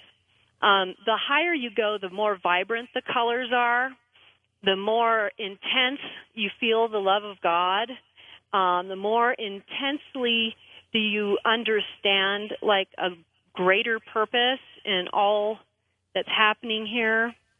The mortal realms, which is where we are, the earth and other realms like it, which are third and fourth dimensional. Right. The main purpose of these realms is the battle between good and evil. And the battle between good and evil doesn't just occur around us, but inside us. And so part of the purpose here, and in fact, a huge part of the purpose here, is for us to purify ourselves of the darkness within ourselves. And so moving to those higher realms of light requires us to do quite a bit of self-examination here. Does that make sense? Not quite yet. Okay. Well, let's just take it to vice and virtue. You have virtues and you have vices. The 7 deadly sins, let's start with those. Those would be gluttony, lust, greed, pride, sloth, vanity, and avarice. Okay. You can probably figure out what your primary issue is just by looking. It's going to be either one of those major ones or some kind of subcategory of one of those vices. I have none of those, Marilyn. Me neither. Not, right? But I'm just kidding. But somebody probably does. I'm sure we all can find something, but then there's also the virtues, you know, which are the opposite of those vices, you know. So you want to develop the patience, chastity, moderation, all these things that go with it. These are the things that we have to balance out within ourselves spiritually before we can move higher than what is here in this realm. One of the things that I'm going to say is probably a little bit controversial, but we're in a purgatorial realm. That's what we're here. That's what Earth is. Well, you know what? I wouldn't doubt that. And I think you're being kind of generous when you say that. It might even be worse. There's some darker things here too, but it's actually not that everybody is. I'm a strong believer, Marilynn, that most people are good people. Right. Most people are caring, and it's just that the negativity of the evil ones just happen to be so overwhelming. It outshines the good people. Yeah, it is. Profoundly powerful. Evil is very powerful. And what you have, too, is you have both evil, but you have something I call dominant darkness, which is someone who's not necessarily pure evil, but they're dominantly dark. And then you have ignorant darkness, which is people who are doing things that are dark and can't be defined any other way, but they're doing it from some level of ignorance. The intent is not the same. And so you have these different levels of the darkness that we have to take a look at within ourselves as well. All right, almost as if the guy who carries his beagle by the ears is being ignorant. The guy who beats his dog is being evil. That kind of difference? It could be kind of like that, except that, you'd be surprised about one of the things, this is a term I use in my books called the energetic truth about something. Like when you're taken to see a lost soul or a situation in the lower realms or the higher realms, there's an energetic truth about things, and you'd be surprised how different you can have those very same circumstances and the energetic truth being in terms of what's really going on, whether it's ignorance, dominant darkness, pure evil, or whatever, can vary so much. It can really vary. And so you can have situations that you totally expect one thing, and you find out it's completely different. And you know how in the Bible there's a saying that says that only God knows the heart of a man, and that's kind of what I'm talking about when I say energetic truth. You're taken into a sphere where you're given to know the energetic truth and what exactly is in their heart. And so you'd be surprised how much that can vary for all kinds of deeds. It really can vary. It's across the board. Because you can have people who truly are ignorant doing some pretty nasty things, and then you can have people that are doing things that you might not think are that bad, and then you find out that there's actually some pure evil in there. There's a plan behind it. That's why. Right. It's intent. Yeah, that's what it all comes down to. So the intent is a big part of who we are spiritually, and how we develop is by really taking a look at our intentions. When you were going through these realms, is time a factor at all? And are you aware of time?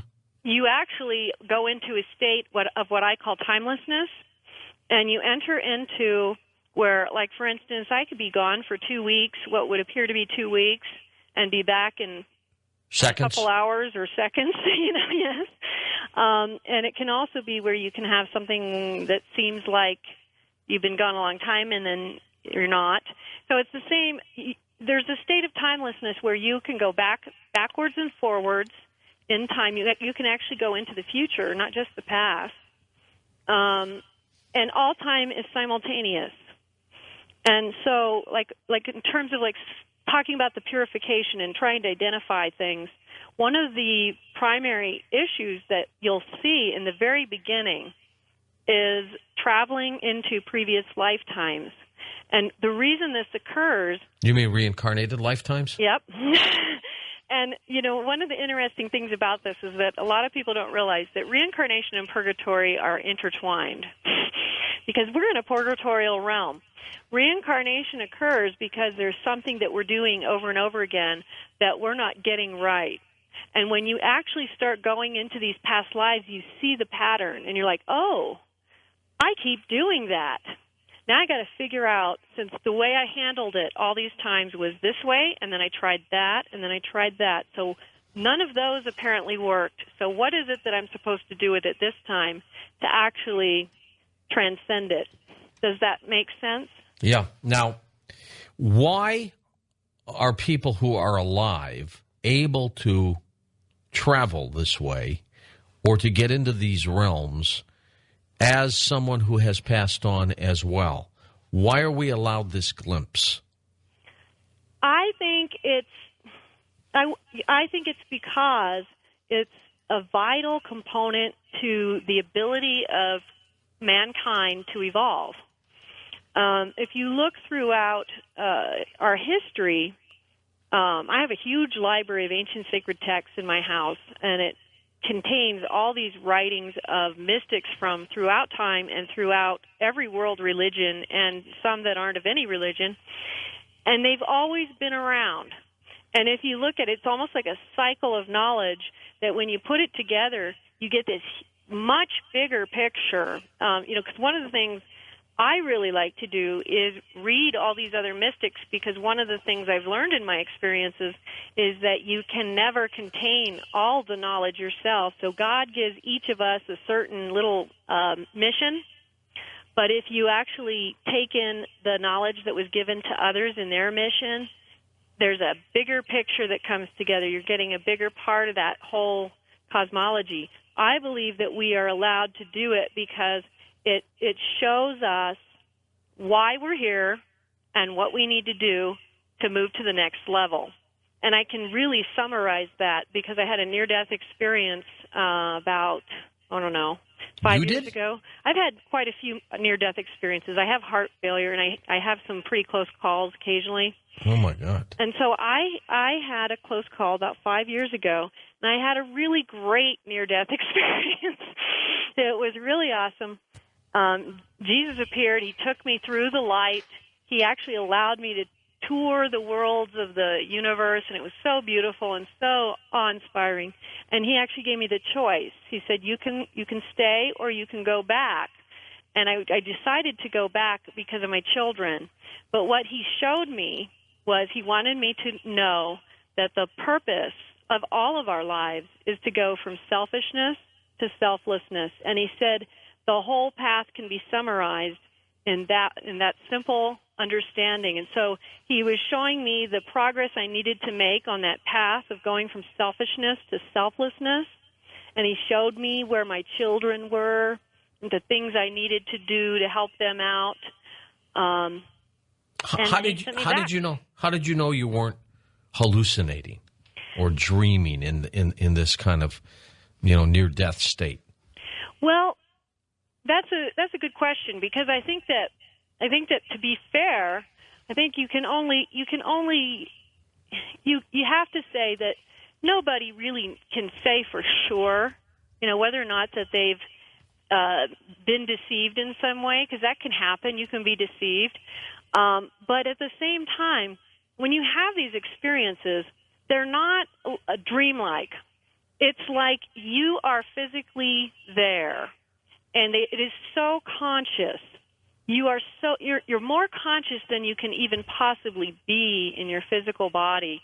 I remember I wrote in The Mysteries of the Redemption at one time that I was allowed to experience what it felt like to be dead. And I was amazed at how much more awareness there was, because, we often think of death as this, big void, and there's the end. And it was like, wow, because it was just amazing, the amount of conscious awareness. So when you have these out-of-body experiences, they're not subtle. They are so profoundly powerful that if you have them yourself, you really can't deny them. But it's totally understandable that anyone else hearing about them might think that that's what's going on, and that's a reasonable conclusion for them to come to. If they haven't experienced it themselves, it's just so profoundly powerful. And you know it when you're there. It's just, does that make sense? Yep. Now, next hour we're going to chat a little bit more about what people can do to get into this state. Okay. And also, of course, I want to talk about ghosts and spirits next hour as well with you. But you talked a little bit about how it's almost like time traveling and how you can go back and see some of your reincarnated beings, I guess. How far back can you go? I mean, all the way back? Oh, yeah. You can go all the way back. I think probably, just guessing, was probably my oldest the furthest back I went was some kind of caveman time, and I was fighting a mastodon, and I didn't win. But you can go backwards to I've been in to lifetimes that I have experienced in the 1800s. I experienced some during the Egyptian periods. I experienced some during like the Atlantis and Lemurian periods, and also all the way back to caveman times. But the interesting thing is that you don't just see it. What happens is you go through a tunnel and you drop into that body that you used to inhabit, and you experience it over. It's that conscious. You are literally experiencing it again as if it were physical. It's that conscious. It's hard to really comprehend that unless it's happened to you. Does that make sense? Are you glad that you have this ability? I'm very grateful for it. It was definitely not something I anticipated or had planned for my life, but I'm very grateful for it. And one of the reasons that I'm very grateful for it is because a great deal of this mystical experience is focused on correction. There are so many things that I have been corrected on, profound things that I've become aware of only because of these experiences. If I hadn't had them, I would not have progressed. Up next, some of these techniques, also ghosts and spirits. We'll be back.